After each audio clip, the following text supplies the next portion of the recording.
Welcome to the Murder and Its Victims podcast. This is your host, Kay. So, I wanted to introduce a new segment that I'm going to put out called Today in Crime. Of course, the Today in Crime won't be an everyday occurrence, but I am going to start this new segment. In today's episode of Today in True Crime, we're going to go back to June 23rd, 1984, in Orinda, California. This will be the story of 15-year-old Kirsten Costas, and I'm calling this episode Jealousy Kills. But before we get to the day of the crime, we're going to go back a little bit to talk about Kirsten and her killer. High school years sometimes turn into a popularity contest, and in some places it becomes a battle of the have and have nots. Most of these teens don't realize that at school, such trivial things will not matter. However, the ages of 14 to 18 are filled with so many emotions that some of these children can't even cope, and this is one of those stories. Kirsten was born July 23rd, 1968, into a very affluent family. Her mother's name was Berit, and her father's name was Arthur. She also had a brother named Peter. By 1984, Kirsten had grown into a beautiful 15-year-old, and she was a sophomore at Miramonte. She was also a cheerleader, she was on a swim team, and the soccer team. Now, of course, with looks and popularity came envy, and that envy came in the form of classmate 15-year-old Bernadette Protti. In contrast to Kirsten's seemingly perfect life, Bernadette came from a hard-working family, being the youngest of six children. Bernadette saw herself as more than an average girl and wanted more. She wanted what Kirsten had, so much so that she emulated any and everything Kirsten wanted and did. Bernadette attempted to become a cheerleader, but failed. So she attempted to become a part of the yearbook committee, just like Kirsten, yet failed again. This further made her feel she would never be good enough, and especially not as good as Kirsten. However, the girls did have similarities. They were both on the swim team and members of a volunteer group called the Bobbies or the Bobettes. Bernadette would get the day to be close to Kirsten and hope to become her friend. She would find herself working right next to the girl she idolized in the student office. Kirsten would ask Bernadette to do odds and ends, and Bernadette agreed in hopes she would gain favor with the cheerleader, but no matter how hard she tried, she was still an outsider in Kirsten's circle. But that didn't stop Bernadette. She had another idea to gain Kirsten's favor. She would attend a ski trip in which Kirsten was attending. Of course, such trip would be costly, so Bernadette worked as a babysitter in order to afford the trip and was able to come across equipment and clothing. The affluent cheerleader showed up in top of the line clothing, sporting top of the line equipment. Allegedly, after seeing Bernadette, Kirsten spoke down on the team's belongings, which only made Bernadette more determined to gain her approval. So, Bernadette came up with another plan, and this brings us to June 22nd, 1984. Bernadette knew Kirsten would be away at cheer camp and called the Costas home.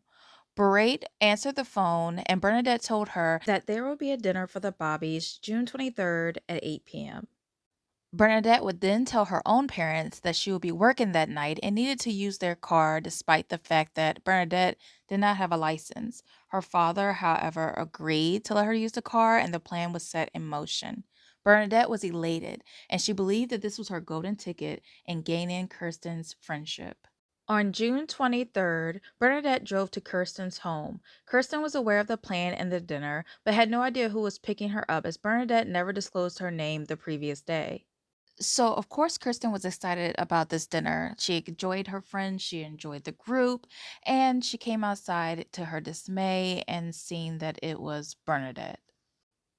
That is probably one of the last people she expected to see, but for whatever reason, Kirsten got into the car with Bernadette and the two began to drive away. After realizing there was no such dinner, Kirsten questioned Bernadette, who attempted to lie and told her it was a party instead. And the rest of this account of what happened that night in the car was all given by Bernadette. After driving around, the pair settled in a town called Morega, where Kirsten told Bernadette to pull over so that Kirsten could smoke some marijuana. Kirsten offered the marijuana to Bernadette, who refused, which led to an argument between the two. In this argument, Bernadette told Kirsten how much she idolized her and wanted to be like her, which angered Kirsten, and Kirsten called her a weirdo. Kirsten was so weirded out that she got out the car and went to the home of Alexander and Mary Jane Arnold, who were family friends of her parents. She told them about the night's events and wanted to call her parents. Unfortunately, Kirsten's parents were not home, so Alexander decided to drive Kirsten home. Unbeknownst to him, he was being followed by Bernadette. After dropping Kirsten off, Alexander drove on the other side of the street to watch Kirsten walk through the door. Instead, he saw another girl approaching Kirsten and both began to argue. The other girl, of course, was Bernadette, so she decided to get out of her car. She grabbed a knife that was inside of her car and walked up to Kirsten. During the argument, she would stab Kirsten 5 times with an 18-inch blade. One of the stab wounds would nick an artery in Kirsten's heart. At first, Alexander thought that they were just fighting. He didn't even know that Kirsten had been stabbed, and as Bernadette drove off, Alexander followed behind. Kirsten went to seek help from a neighbor who asked her who did this, but Kirsten only repeated that she couldn't breathe. The neighbor called 911 and held the team until rescue arrived. She was rushed to the hospital where she was pronounced deceased at 11:02 p.m. Now, during the fight, Kirsten's family was still not home, and they only arrived seeing their daughter being driven away in the rescue squad. So, they had no idea what had happened until they got to the hospital. Alexander never caught up with Bernadette, and he returned to the scene and told police about the attack, and he described what he thought Bernadette looked like.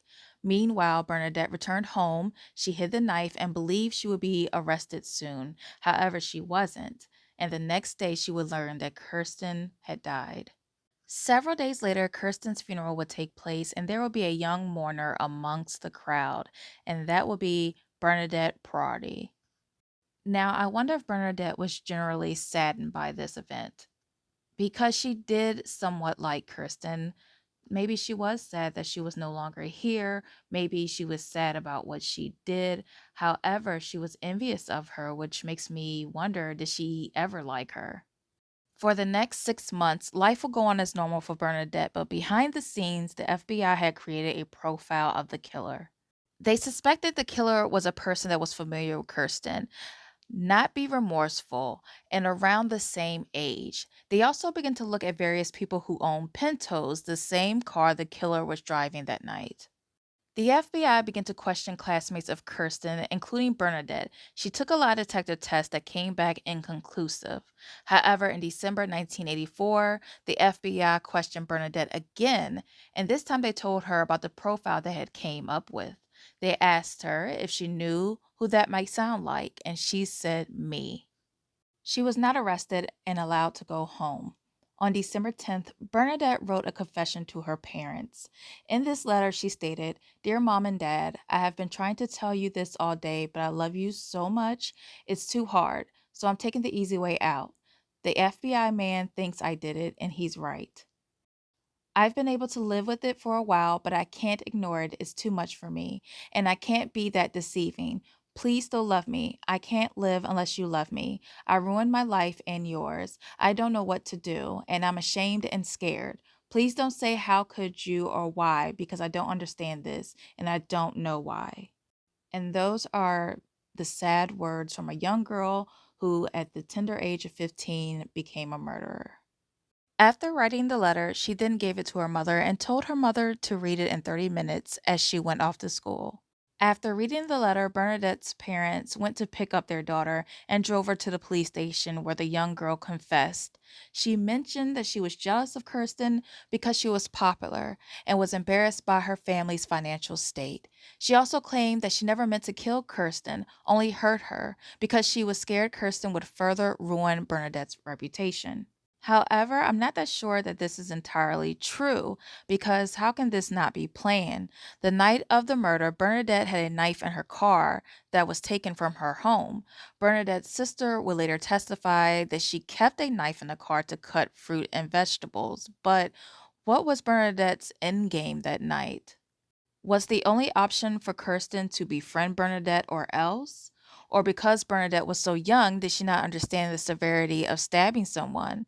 Bernadette was also wearing sweatpants and a t-shirt that night, so if they really were going to a party or to dinner, why wouldn't she dress up? Those are just a few questions that I have, but I really do believe that it was a either or. It was either Kirsten was going to be her friend or Bernadette was going to snap when Kirsten refused. The case would eventually go to trial, and the prosecution would attempt to prove premeditation. However, on April 1st, 1985, Bernadette will be found guilty of second-degree murder and sentenced to 9 years. In prison, Bernadette received her GED and was paroled after 7 years, which I do not think is fair to the Costas family. However, this was a different time, and I'm sure she would have been charged as an adult in today's time. She was released at the age of 23 on June 10th, 1992. This upset the Costas so much that they eventually moved from California to Hawaii. I wonder what would be Bernadette's own advice to her children if they felt inferior or jealous of another. I wonder if Bernadette worked hard to be affluent for her children like the Costas did for Kirsten. If Bernadette never committed this crime as a teen, would her jealousy eventually get the better of her as an adult? And I wonder if she still harbors jealous feelings towards others. Do you guys believe murderous people can change and be reformed? And how would you feel knowing you may be living next to a killer who has had their identity changed? Therapy and understanding emotions in children and teens were not as popular as it is now. You just had to deal with it or get over it. These teens have to realize that some of these feelings might not last, and when you're an adult, mostly everyone is on the same level. But with that comes maturity and at times therapy. May Kirsten rest in peace. And until next time, you guys stay safe out there.